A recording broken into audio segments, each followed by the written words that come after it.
Okay, Cathie, thank you very much for joining today. We're going to talk we're going to continue our conversation about social emotional learning, about behavior and power dynamic, and how does this place in a school and in the family. But today I wanted to bring you a specific case which I saw in one of the parenting groups. So this is something that I think many parents could relate to. And let me just read the words of the mom who posted it. So I'm facing a hard time with my 6-year-old, and I would appreciate some advice. The problem is basically behavioral.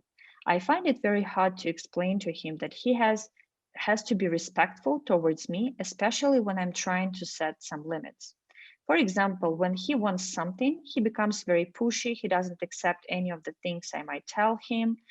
The worst is that he becomes aggressive towards me, not with his body, but with his words. So he might call me names such as stupid or silly.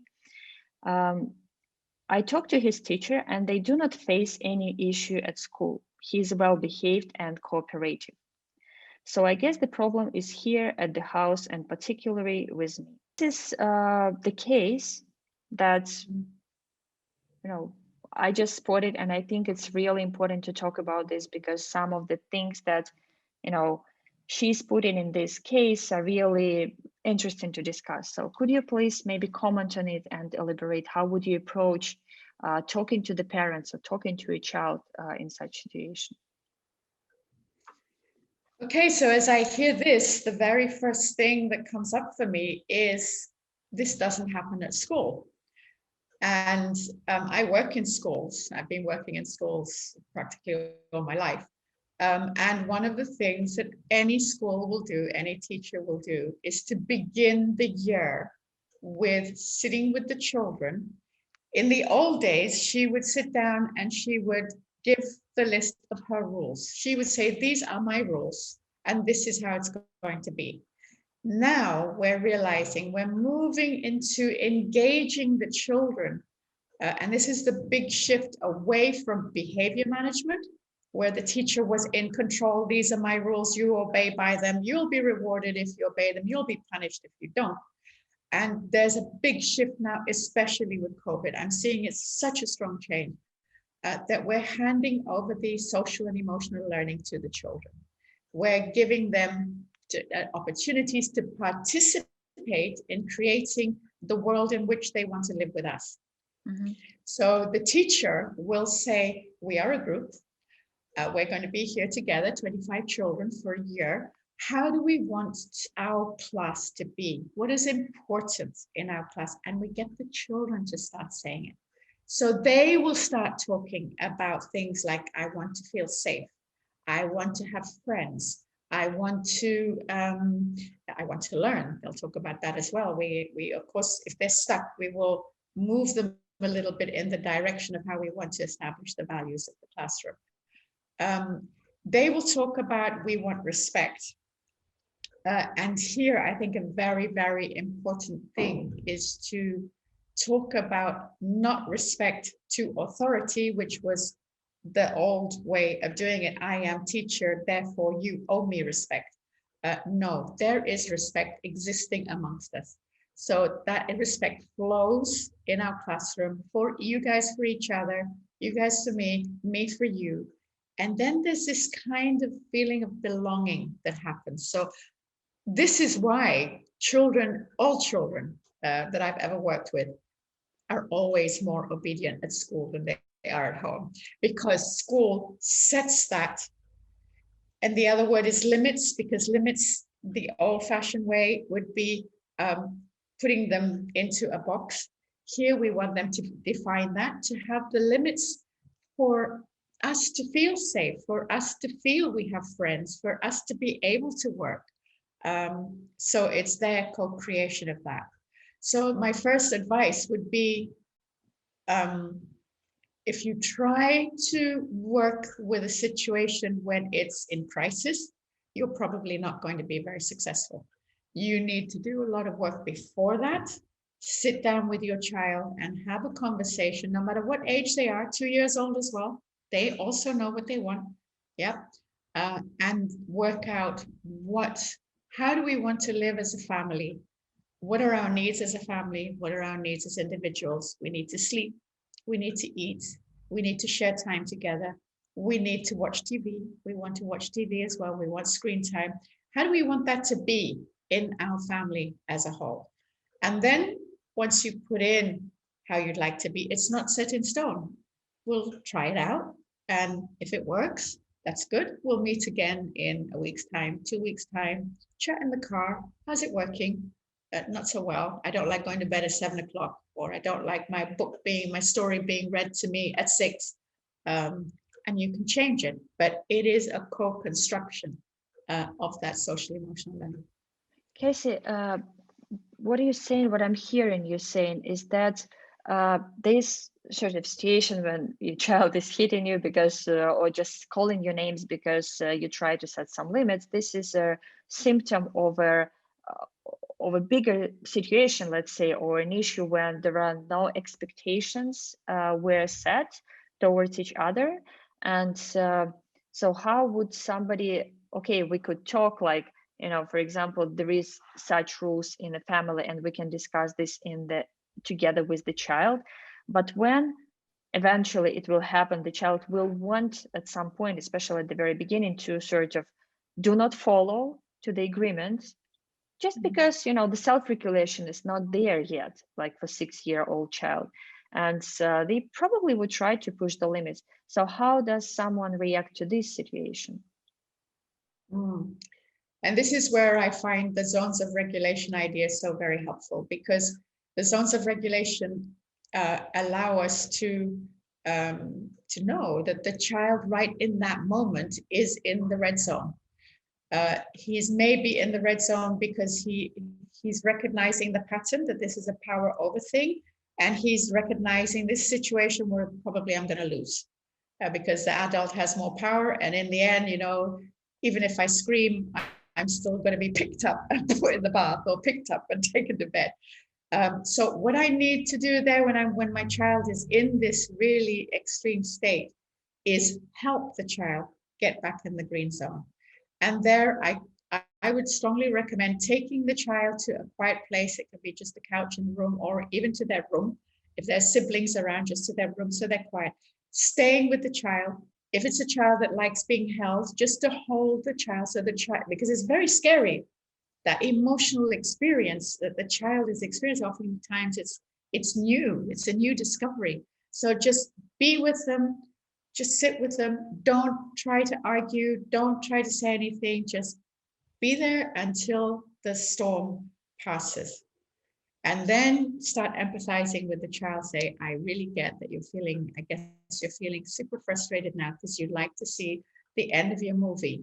And we also and it's also time to go to bed.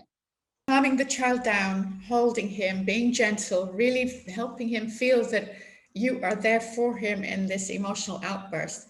And then relate to what's going on for the child and say, it really is time to go to bed. It's 8 o'clock and it's time to go to bed. And just help the child to come down and to move into that direction. Thank you very much, Cassie.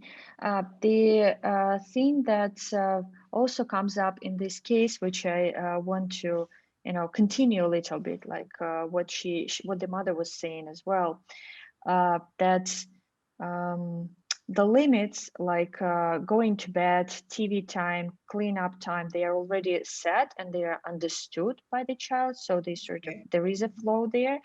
But when the conversation goes, like another toy, or somebody, he wants to have something like a new toy or whatever, go somewhere. So there where the challenge is coming, and and especially it's not easy to explain that saying names is really not appropriate. So I think this is her challenge, that in this moment of crisis, there is high chance, even with the previous agreement, there is a high chance that there is going to be lack of self-regulation on the child's side, and he might still do these kind of things. So once again, I would say I would not address that when the child's in the red zone. I would help first the child to come back into the green zone and then to follow through. And I would go on another day, not in that moment. Talk about, okay, so remember the other day when you really, really wanted to buy that teddy bear and you felt so angry. And again, empathy with the child, empathizing, letting the child hear that you get what was going on for them. This is so important. Rather than saying, no, this is the way it's going to be, and you're going to do it because that's the way I say. This is what my dad used to say. And so I just be quiet. So there, you're using it as an opportunity for social emotional learning. You're saying, I really get in that moment. You're feeling so frustrated because you wanted that teddy bear so much. The way in which when I heard you say, you're stupid, you're nasty, you're mean, can we find another way that you could be letting me know what's going on for you, so that we have that respect between you and me? I try not to use words that hurt your feelings, and I'd like that to be happening with me as well. If it's happening in that moment, if the child is screaming and shouting, you can, if he's able to hear, give empathy, and that's say, in that moment, say, I really, really get that you need that teddy bear and your heart is breaking because you'd like to take it home. Right now, though, we need to leave. We need to go home because it's lunchtime. And let's see what we can do about it. Move towards a solution. Let's see what we can do about it when we get home. Maybe we can find a solution. So basically what you're doing is you're moving the child socially and emotionally into another dimension, the dimension in the green area where it's not a power over thing, where he's not feeling this is another situation where I'm just the idiot around here that has to follow the rules. And you're using it to teach him how to speak, and how to behave, and give him ideas of other ways in which he could speak. So you could tell me, I could, in that moment, you're empathizing with the child. Afterwards, you can say, so that was, I really didn't enjoy us talking to each other like that. What's another way that we could talk to each other? And you can even role play. You can even get dolls or teddy bears and play it like that. That's also excellent because the child can then have the opportunity to not feel accountable for what's actually happening. He can let go of the guilt. You can even play out with two teddy bears or two dolls the actual situation that happened with all the nastiness of it. And then say, oh gosh, how do you think mother teddy bear was feeling? How do you think child teddy bear was feeling? And then how could they have dealt with it in a better way where they could end up, both of them, meeting their needs and also having that respect between them? So it's cultivating that all the time. Drawing a picture as well. One thing which is so cool is to take an A4 piece of paper and divide it into 6 squares. And you can actually just stick that's all, because you want the child to be able to draw his thing as well. Draw the scenario as it was, ugly, and then take another sheet and say, well, let's see 2 or 3 other ways. And then which one would we like to try next time? And go like that, because it really is giving them opportunities to realize there's choice, to realize that their needs are cared for in that moment, and to realize also that your needs need to be cared for too. There's a form of parenting, I remember years ago, where a parent, my God, I must have been 20 at the time, where a friend of mine had 2 boys. She was overwhelmed, little boys. And she was so afraid of imposing, embarrassed, ashamed of imposing her needs. She felt she was a bad mom if she did that. And eventually these boys were 4 years old. She was exhausted and they were so demanding, and they kept pushing boundaries because they actually needed to know, where do I stop so that mom is okay? How far will mom let me go? They do need that, but not by imposing it, by co-creating it together. Mm-hmm.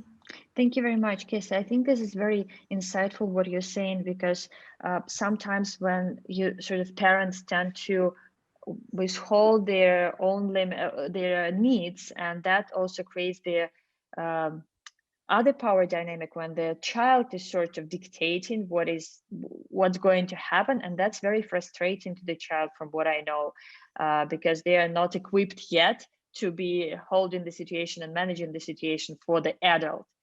And I like this idea of co-creation. Like, it's not me imposing my needs on you or child imposing his needs on me. We just talking about this, and that's very interesting that you're saying that it could be started from the quite early age, of course, in a different ways. I would definitely say, we always talk about the terrible two tantrums, and that's when it starts, where the child suddenly has awareness of their individuality, and an aware. That's why the tantrums begin there, because they suddenly realize that they can impact on their environment. And I would say, to make it a rule, that I will never give the child what he's asking for when he's asking for it in a tantrum. Never, never, never. Even if the tantrum goes on for 2 hours, I will not, because what I want, this is a notion of behaviorism, and it's a reward punishment thing, but that does come in handy as well sometimes, that if I reward the tantrum that has lasted for an hour with what the child wants, well, then the next time the child knows, last time I screamed for an hour and I got it, let's scream for an hour and a half now. Let's not talk to my mom. Let's not talk to my mom today.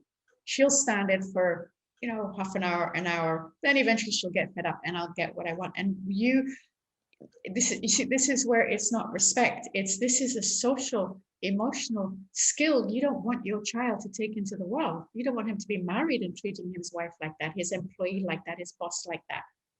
Mm-hmm. Yeah, so you want to unlearn that and replace it with different strategies of meeting my needs. The child does need to learn how to meet his needs. One day he'll be on his own, standing on his own feet, and he needs to be empowered with a set of tools that he can go out and look after himself. And I think that a lot of the time, this is why older children go into tantrums, begging the parents to take some of the reins, because they're absolutely terrified of the idea, how am I going to manage when I grow up? This is quite scary for children. I know that once suddenly they realize my parents won't be there always, or they realize also at a certain age, my parents might die. My gosh, if they die, what happens to me? This is terrifying. And so they need that reassurance that they will be okay to stand on their own feet as adults. Yeah, what sort of touches me in your words is that how for the parent, because that's a separate challenge for a parent to stay in this, let's say, 1 or 2 hour tantrum and not giving what was sort of asked for, but being at the same time compassionate, because you could not just push your child away because you are tired of his or her screaming, or you just say, go into your room, that's your timeout, scream there, etc. So that's the important thing, that in this situation you couldn't just let him or her stay by himself. You just have to be present and have to be in a compassionate mode. So you have to be in green zone, I would imagine. Which is difficult, because hearing screaming for a long time puts you into the red zone. It's very noisy, very, very noisy. Yeah. And I think you can then, also, be compassionate, but also say, look, the noise is really, really loud. I understand that you not want to scream right now. So how about we go to your room? I'll leave the door open and, scream. You want me to stay with you? I'll stay with you. But for me, the noise is really not loud right now. So I'd actually like to leave, but the door is open. And when you're ready, you come back. So basically also you can be compassionate much more easily. If your mindset is about, right now, this is an opportunity for my child's social and emotional learning. If he learns to throw tantrums, this is not going to serve him well. So I want to serve my child, and I will wait for the tantrum to be over. If on the other hand, I'm thinking, this little rat Like he thinks he's going to scream and he thinks he's going to win the game. The power, I'm the one with the power, and I'm going to sit there really firm and strong, and I'm not going to let him win. It becomes a battle of wills, and the child realizes this. So you eventually give up because you're exhausted trying to hold on to the power. Like any dictatorship, dictatorships collapse eventually, and so you give in. But if in your, your own, and I think even if you're thinking like this, if you're in that red zone and you just breathe and connect to your intention. My intention is my parenting is to use opportunities to give my child the social emotional skills he needs to live in this world. Then it has purpose. It has a purpose which is warm and loving and in sync with how you want to be as a parent. You don't want to be a nasty monster. You go away when you've punished your child. You don't feel good because in your heart, you know that's not right, but you don't know any other way. With this compassionate co-creation of social emotional opportunities, I think it can work. It takes time because we can switch quickly into the power thing again. If he's been going screaming for an hour, you can easily go back into the red zone, lose touch with the fact that you want to connect with your child and just you want silence. Maybe get earphones, earplugs. At the same time, letting your child know that you're there for his safety. Not there to give in, there for his safety. Thank you, Cathie. That was very, very interesting, very practical, I think, conversation. So thank you very much.